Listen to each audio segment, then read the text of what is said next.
How to turn off birthday on Viber. Hi everyone, this is Kate and welcome back to another tutorial, and on today's video we will learn how we can hide a birth date or turn off the birthday on Viber. So without further delay, let's get started with this video. First of all, launch the Viber application in your mobile device and make sure that you are logged into your account. Once you land on your chat page, navigate to bottom right corner and tap on More icon. After that, again head towards Settings, so tap on Settings. Under Settings, tap on Privacy, and once you land on Privacy page, there on this interface is an option as Share Your Birth Date.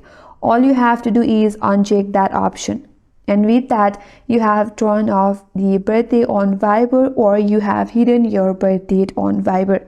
And then your friends will not be notified on your birthday, and that's how you can turn off birthday on Viber. And that's all for today's video. Hope this video was helpful, and if you're new to our channel, consider subscribing. Thank you for watching and stay tuned for more videos.